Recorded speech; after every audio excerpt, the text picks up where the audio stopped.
I'm going to tell you why I feel good after a 13-point men's basketball loss and Illinois Rutgers on Saturday preview. Jam-packed episode, Locked On Illini. Let's go.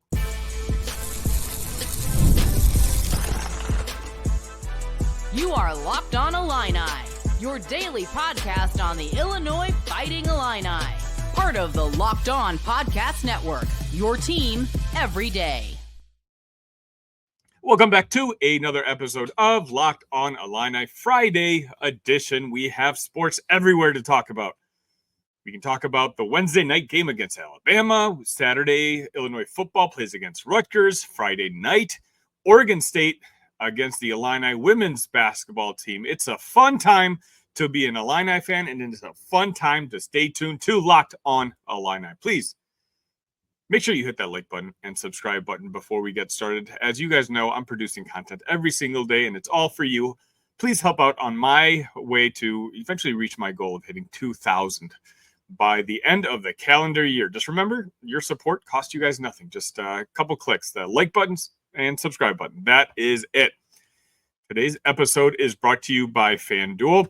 You can start the season with a big return on FanDuel. New customers can place a $5 bet, and you'll get started with $150 in bonus bets if you win your first $5 bet. Visit FanDuel.com to get started. Okay, so Alabama defeats Illinois 100-87 late Wednesday night. We had a bunch of you show up at the postgame. I sincerely appreciate it. We had some pretty good dialogue. It seemed to be about 50-50 when it came to people who were optimistic about that loss and some people who were not feeling very positive about the team moving forward. And I quite honestly understand both parts. I think those of you who are my everydayers will understand why I slightly lean.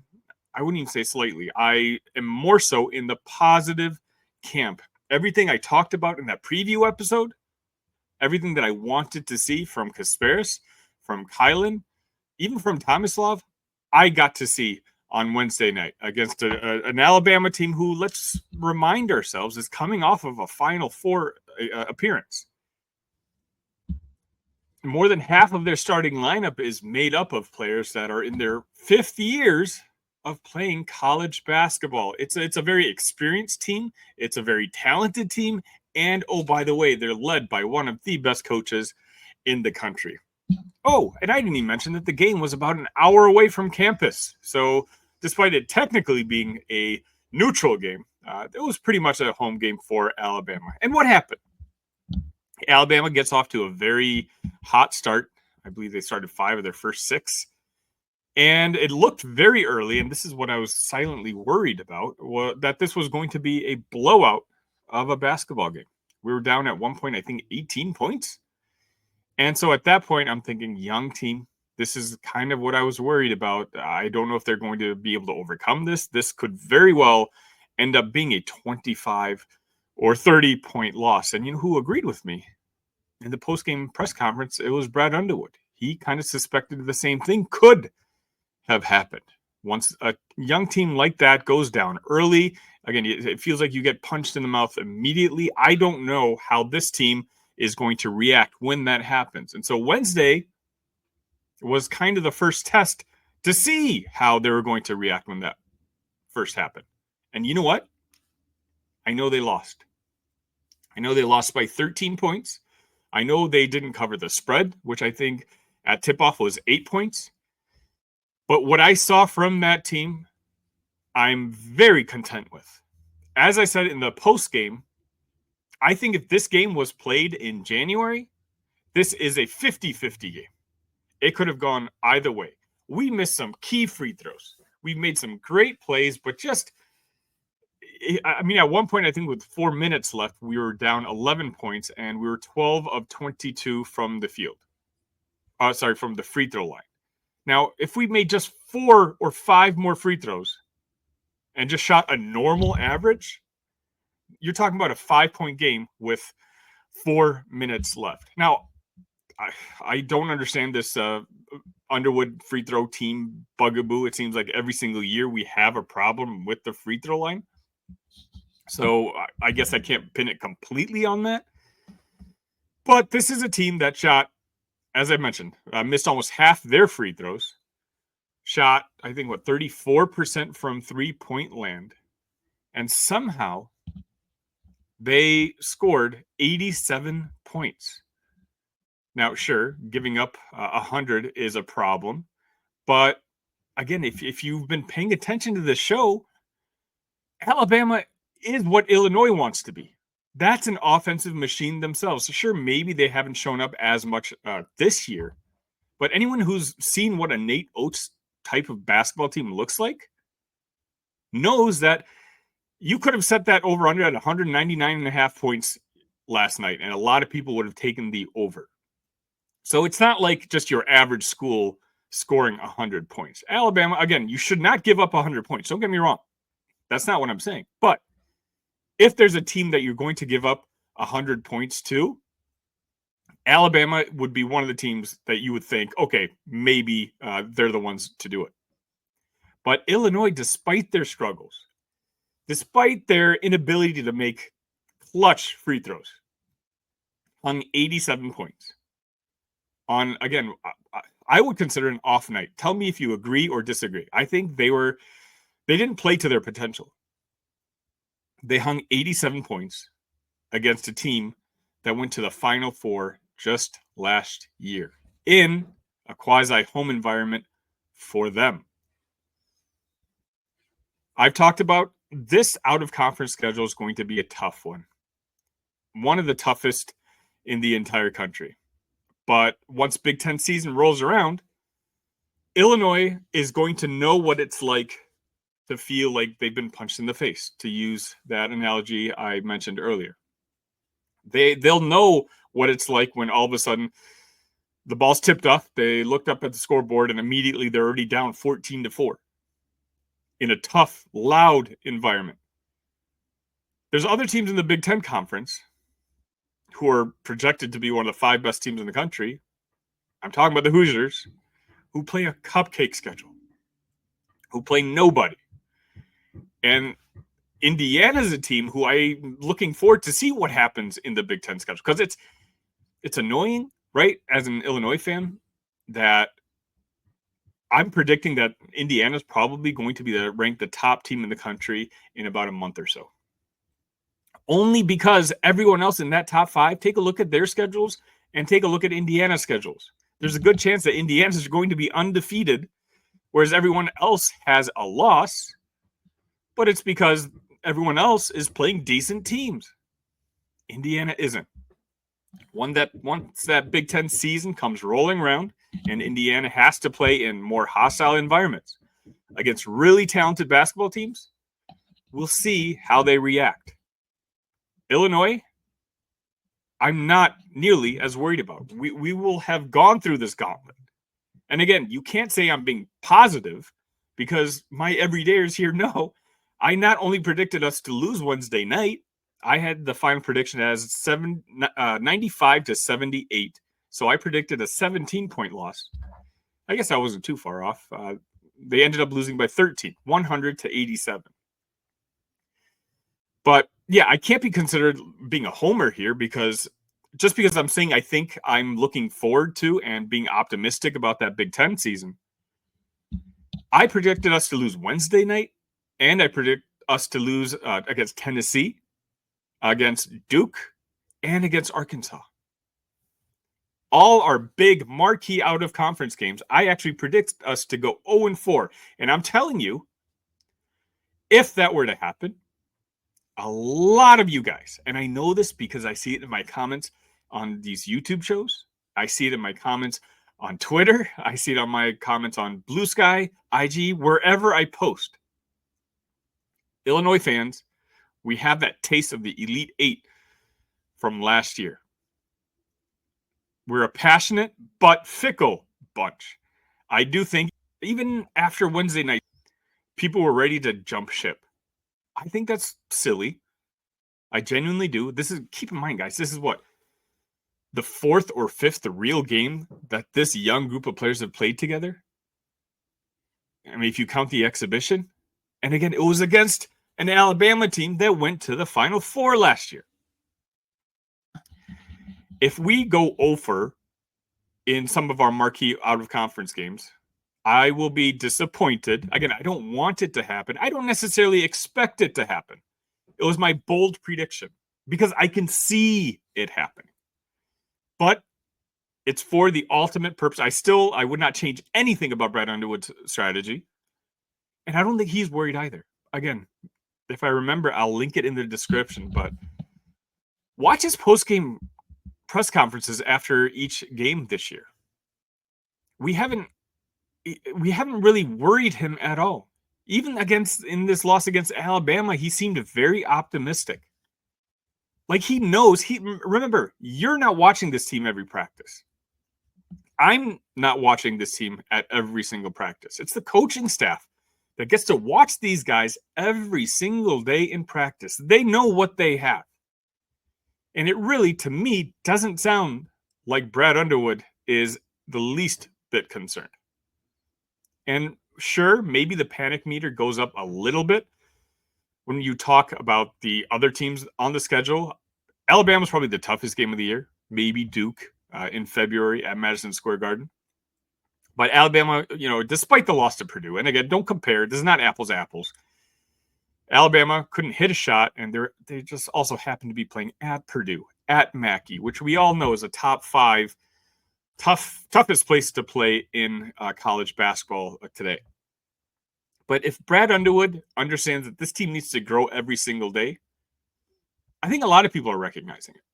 Now, I haven't quite read the article yet, but I know Derek Piper wrote something somewhat similar saying the team isn't ready in November, but it doesn't mean that the team won't eventually be ready. Now, full disclosure, I have not yet read the article, but just based on the headline, it sounds similar to what I'm trying to tell you now and what I've been saying for about a month and a half now, and which you guys can attest to. The team will be fine. I'm going to talk about this in an episode probably next week. But seeing what I saw from Kylan Boswell and Kasparas, the more I think about it, I don't know how many teams in the Big Ten are going to be able to match a top 3 of Tomislav Ivisic, Kasparas, and a Will Riley if he plays the way I think he's going to play once the Big Ten season starts. And you flank those big 3 with a guy who I think is really settling into his role in Kylan Boswell. A guy, we saw the defense he played on Sears. 0 points he allowed. And again, I'm going to talk about Kylan Boswell's performance. I want to give it his own attention because he deserves it. So I don't want to flesh it out now. But ultimately, I know a lot of you, and again, I see it in the comments, and I read every single one of them, and I appreciate every single one of them. So please continue to do so. I know a lot of you have kind of written off this year that, you know what, this team might be fun to watch, but they're just too young. They don't quite have the ceiling of the other teams. And this is not a team that, I don't know what your expectations are. Do you still think we can make the Sweet 16? The Elite 8? I don't know. Like, I guess it's hard for me to tell you whether you're wrong or not about being disappointed if I don't know what you're setting the standard at. Is your standard winning the national championship? Well, then I guess I can't really be mad at you for being disappointed. I don't think they're going to win a national championship this year either. But I think this team's going to compete. And I think the ceiling for this team is as high as any team in the country. And I genuinely believe that. On an off night against one of the 4 or 5 best teams in the country, a team that, again, has, I think, 4 players in their starting lineup who are fifth-year college guys who went to the Final Four last year. We scored 87 points against them. There's not other teams in the Big Ten who, on their good nights, who are going to be able to throw up 87 points. Illinois is going to be just fine. I want you guys to relax. We're in good hands.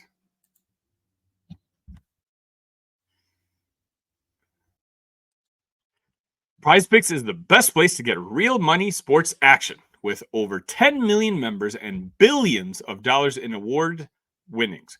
PrizePicks has made daily fantasy sports accessible to all. You just pick more or less on at least 2 players for a shot to win up to 100 times your cash. Run your game all season long on Prize Picks. Prize Picks is the best way to get action on sports in over 30 states, including California, Florida, Georgia, and Texas. Prize Picks is the only real money daily fantasy platform with an injury insurance policy so that your lineups stay in play even if one of your players gets injured. If your player leaves in the first half and doesn't return, Prize Picks keeps your lineup alive. Prize Pick now offers Venmo for quick and easy deposits and withdrawals into your accounts this sports season. Sign up today and get $50 instantly when you play $5. You don't even need to win to receive the $50 bonus. It's guaranteed. Prize Picks also offers weekly promotions that can lead to big payouts like Taco Tuesday each Tuesday.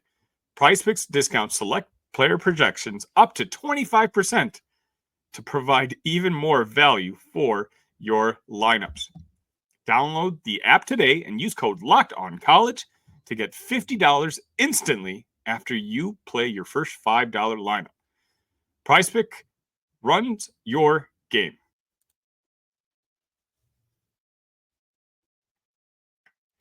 Be Illinois versus Rutgers on Saturday, and I always like and dislike playing Rutgers. I don't like it because I can never pronounce their quarterback's name correctly, but I do like it because I get to bring on one of my favorite people in the world, Aaron Breitman from the Scarlet Faithful. Aaron, thanks for coming on today. Sunny, great to be back. Always appreciate our collaborations, and here we go again. Big time game for both teams. Absolutely, yeah. It's a spread that keeps jumping back and forth. I feel like every morning I check, Illinois is favored by 1, and then Rutgers is favored by 1. And this morning again, I just checked right before we started recording, and Rutgers is the 1-point favorite again. With the game being at home. Doing a little research on Rutgers, Aaron. You won your first 4 games. Here comes Rutgers. Through the first month of the season, and then you lose the next 4. And all of a sudden, there's a lot of questions being had. You and I had some conversations via DM. And now you've won 2 again. And what's going on with this Rutgers football team? Yeah, I mean, it certainly has been a roller coaster of a season. They got off to a good start, and then they certainly suffered some injuries. They've really gone through injuries since preseason camp. I mean, they lost their best defensive player, Mo Toure, linebacker, before the season. I think that really had put them at a disadvantage in terms of their linebacking core. Tyreen Powell, their other longtime starter, and both captains of this team.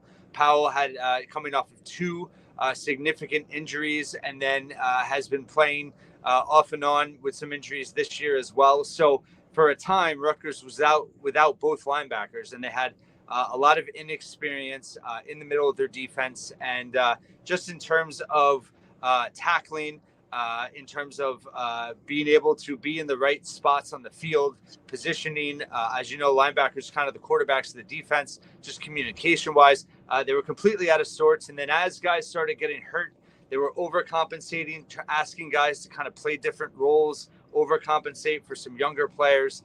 You've had, key players like Robert Longerbeam, Flip Dixon, Aaron Lewis on the defensive line. All of them have suffered injuries and missed some time at some point in this year. And the defense just did not look like itself in those last 2 games before the bye. UCLA and USC, Rutgers traditionally, but this year specifically, speed at the receiver position has caused great harm for them in terms of those short slant routes. They just yards after the catch have been extreme. Even last week in beating Maryland, they still had a significant chunk yards after the catch. So when Rutgers has been at its best defensively, they've been able to kind of, strategically get the quarterback to throw in certain spots where they have covered well, and they're swarm tackling. They have backup tackling coverage there, where they were, when they're at their worst, they're exposed in open space and they don't have the speed to contend. So Illinois on paper for Rutgers, I think, looks like a similar matchup just in terms of styles, personnel, coaching philosophies, all that. But the last 2 weeks, the biggest story was that after the USC game, they had a bye week. They were able to get a little bit more healthy. They're still down, 8 guys out for the season. They're having some more attrition now on the offensive line, something to watch for in this game, because they already had now Tyler Needham, their starting right tackle, is out for the year, their second loss, and they've done some moving around. One of the backups who started last week got hurt last week too. Not sure of his status, Dante Chin. So they could be down to their 8th, 9th lineman in this game. Overall, they played well against Maryland, but something to watch for there.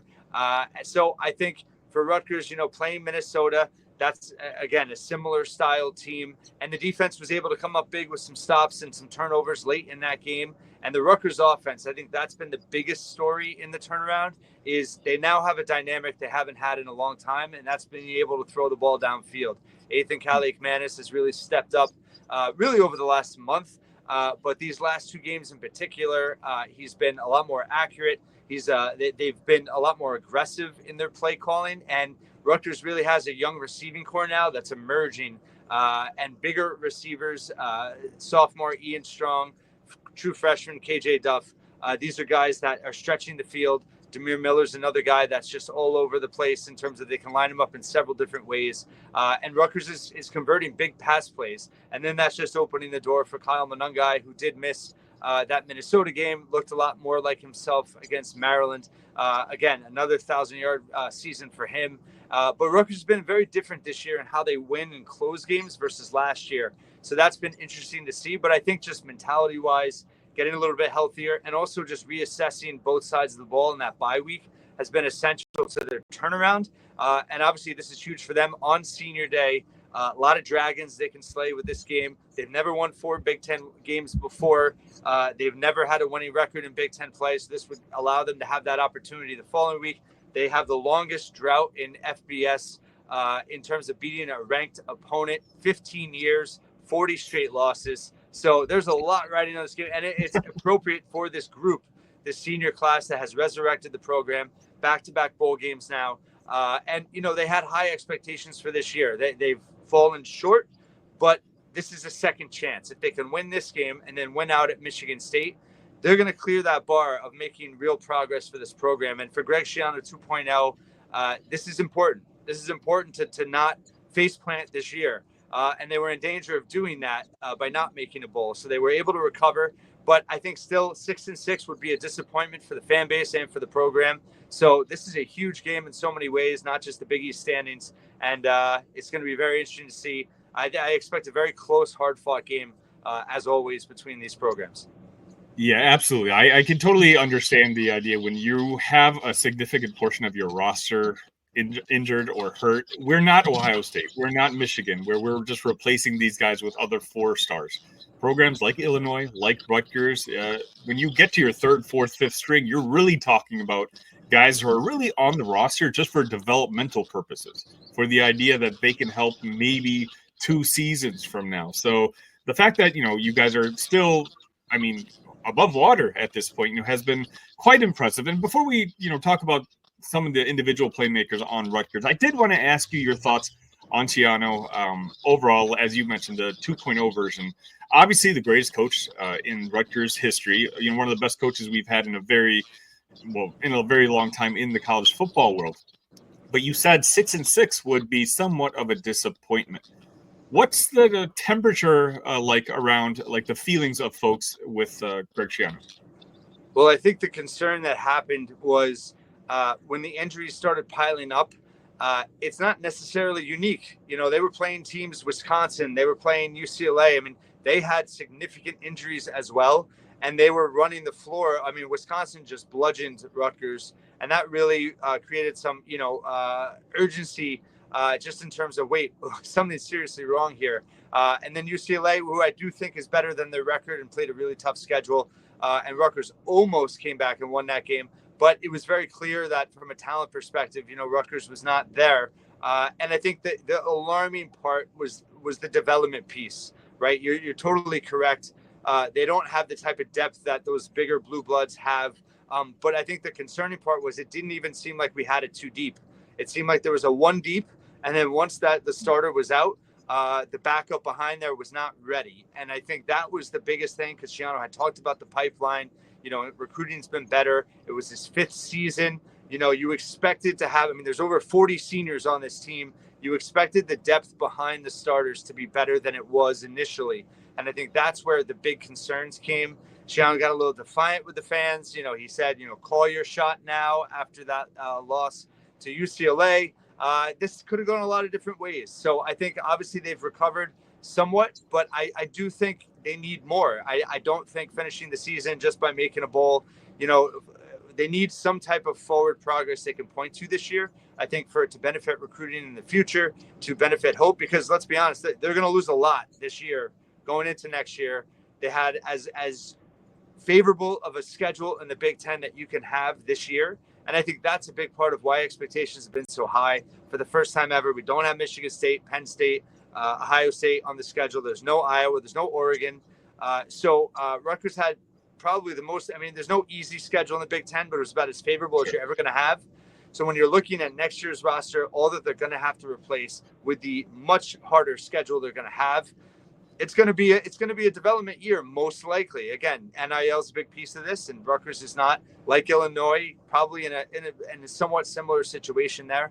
Not going to be able to just go out and buy a top-notch roster. So that's why capitalizing now, if you build yourself a developmental program, as Greg Schiano likes to do, well, then you have to show real results at the end of that development cycle with the seniors you have and such a large group. So I think despite the injuries, you still need to show forward progress. So a win over Illinois would check a lot of boxes in doing that, and then set this team up for that last week to really have as close to a special season as I think anyone would have hoped for 3 weeks ago when things looked like the wheels were falling off.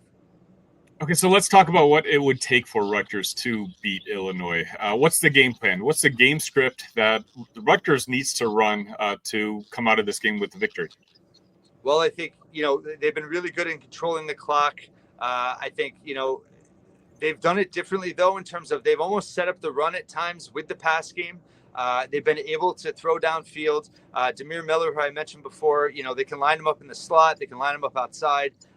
He's been very effective as the season's gone on. He was an FCS All-American last year at Monmouth. Took a little while to kind of incorporate him, but I think offensive coordinator Kirk Chirac is he's clicking on all cylinders now. He understands his personnel. And Cali Manis has just been able to make throws that Rutgers hasn't had a quarterback able to do in quite a while. He's not a top 5 quarterback in the Big Ten, but he's right there in the middle of the pack. And I think he's had a much better year than he had at Minnesota. So I think, getting their big play receivers involved is going to be key. And then obviously, I think initially you'll see Kyle Monungai. I think line play, as always, is going to be key. But Rutgers, I think which team's going to be the more physical team in this game and more effective with that physicality. Kyle Monungai, looked like his old self against Maryland. He had a 75-yard run called back on a holding call that really didn't impact the play. And he ran for 97 yards, not counting that play. So, his ability to take a toll on a defense, especially early in games, delivering those body blows, I think is going to be key. But then execution. I think Illinois does have an edge in terms of execution in this game. So it's going to be big plays. Can the Rutgers defense force some takeaways? And in terms of Rutgers defense, missed tackles have been an issue at times. So that's going to be really important in this game. They've been much better lately. But I think that, Altmaier is obviously very efficient and an accurate quarterback. So I think, controlling the clock, minimizing mistakes, especially early on. I think Rutgers managing the emotions of senior day. They don't want to, there's nothing good about coming out too emotional and being down 10-0 with 3 minutes to go in the first quarter. And this team is not really built to come back. They can throw the ball more, but it makes them one-dimensional. When they're able to throw out of play action, when they're able to throw off of the run game, they're a lot more effective in doing so. So I think establishing control of this game early on is key. And I think just, whoever makes less mistakes, whoever comes through big at red zone. I know Illinois has been pretty effective there. They have a really good field goal kicker. So being able to, I do think, lastly, closing, just in terms of if this game's close at the end, I really think Rutgers has the edge because they're going to have the confidence. They've come through. They've been behind in the second half the last 2 weeks, and they've really stepped up and made winning plays when they've had to. And I think the momentum of that is going to help Rutgers in this game, especially with Illinois being the ranked team on the road. I think the more Rutgers can establish control and be it in the end, I think they can win this game. If they're playing uphill and try and catch up the entire game, that's when they're at their worst.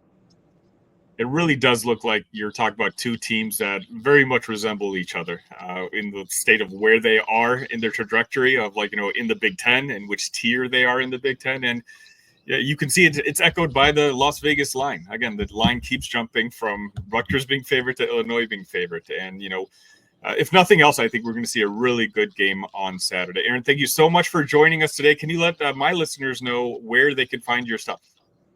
Yeah, I'm on YouTube and anywhere else you listen to audio podcasts, The Scarlet Faithful, and at Twitter at Aaron_Breitman. Pretty much have a daily podcast and cover Rutgers basketball and football as well. So I'm sure we'll be back for basketball later in the year. Both teams, I think, looking pretty similar there too. Offensive minded as always for Illinois, but so that's where you can find me, Scarlet Faithful podcast, anywhere you listen to your podcast. Aaron, thanks so much for stopping by today. Thanks so much for having me again. ZBiotics pre-alcohol probiotic drink is the world's first genetically engineered probiotic. It was invented by PhD scientists to tackle rough mornings after drinking. Here's how it works. When you drink, alcohol gets converted into a toxic byproduct in the gut. It's this byproduct, not dehydration, that's to blame for your rough next day. Pre-alcohol produces an enzyme to break this byproduct down. Just remember to make ZBiotics your first drink of the night, drink responsibly, and you'll feel your best tomorrow. Here's how to use it. Step 1, drink pre-alcohol. For best results, make pre-alcohol your first drink of the night. Step 2, drink responsibly. Pace yourself, hydrate, and get a good night's sleep. Step 3, enjoy tomorrow. Wake up feeling refreshed and ready to take on the day. Go to zbiotics.com/LockedOnCollege to learn more and get 15% off your first order when you use Locked On College at checkout. ZBiotics is backed with a 100% money-back guarantee, so if you're unsatisfied for any reason, they'll refund your money, no questions asked. Remember to head to zbiotics.com/LockedOnCollege and use the code LockedOnCollege at checkout for 15% off.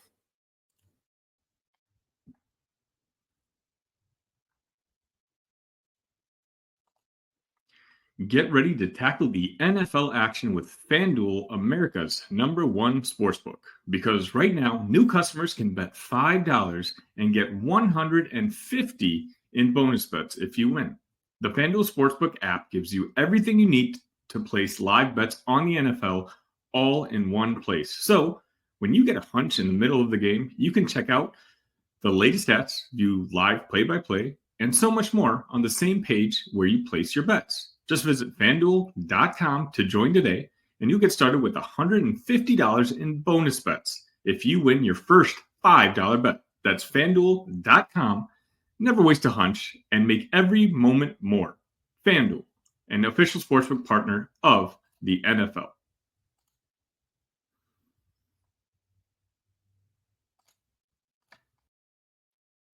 We've talked Illinois, Alabama. We've talked Illinois, Rutgers. We talk all Illinois athletics all the time right here on Locked On Illini. So if you haven't hit that subscribe button yet, if you haven't hit that like button yet, what are you doing?